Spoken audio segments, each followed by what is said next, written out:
starting to have some self-doubt about just where to go musically. I was getting all these ballads as a suggestion, as a way to go with the record. I'm just trying to climb up 9 hills in 7 short days.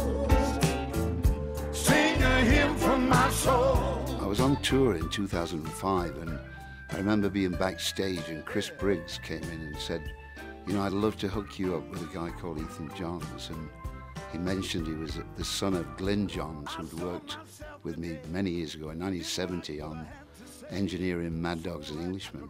I knew he'd worked with Ryan Adams and Ray LaMontagne, and I really liked the Kings of Leon album he'd done, a very kind of garagey sound, you know. So sing a hymn from my soul. When I got with Ethan, he suggested some things to me that kind of gave me some new room to creatively do my bit. I'm just trying to climb up 9 hills in 7 short days. I'm a blues singer, but it was nice to have some songs put in front of me where I could kind of go in a different place. But he's also a fan of my earlier stuff, you know.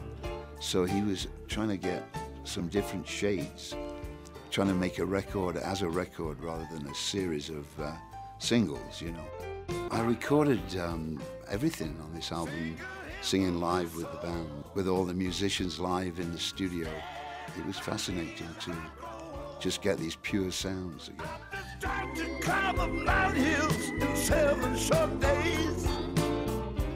When I got talking to Ethan about who we should get on the record, he said, you know, I'm very fussy about who I work with, because he's a player, you know, he's a guitarist, he's a drummer, he played with Crosby, Stills and Nash. And when he suggested Bob Babbitt on bass, Bob, of course, is a famous Motown bass player and still brilliant. I don't think he's ever stopped playing.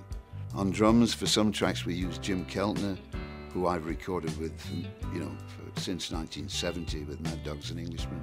James Gadsden, we played drums on a few tracks. I never worked with James, and brilliant, absolutely. You know, he played on like Let's Get It On with Marvin Gaye, so you knew you were getting the best of the business there. Benmont Tench on keyboards, a very important part of this album, creatively, because his input was huge. There's a song on the album called Peace by the Subdueds, a band I've loved for many years. I heard this, you know, on the radio somewhere down the line, and it almost kind of was the inspiration to get starting to make another record again. A man in a foreign land kneels to pray. I'm not a big protest man, but it's got a very nice, simple message, this tune. How leaders tell me. The chorus part, the peace line, it kind of hit a bell with me. It was something I could connect with. One way.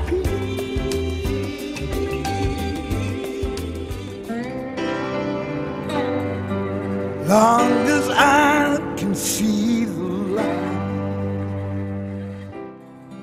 As we were getting through the record, a guy called Ted Hawkins, who was doing this song, As Long As I Can See the Light.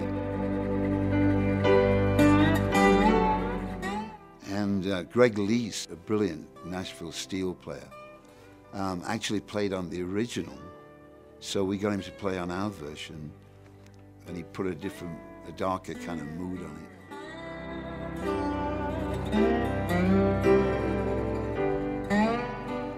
And it was odd. I only did, everyone was, I didn't really sing the song properly, but everyone was impressed with the emotion of it all, that we kept the original vocal, and that I sang really live in the studio, not even in a booth. 'Cause I feel I've got to move. Though I'm going, I'll be coming home soon. Touring is great when I get out there and feel the audience. It's a part of my life that I don't know if I'll ever know when to call it. Watch out now, take care, beware, falling swingers. I got a few more years in me, I think. Dropping all around you.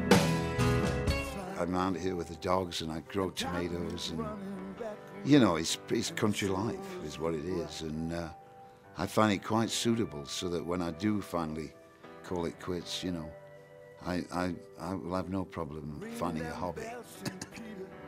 Where the far winds blow, ring them bells with an iron hand so the people will know.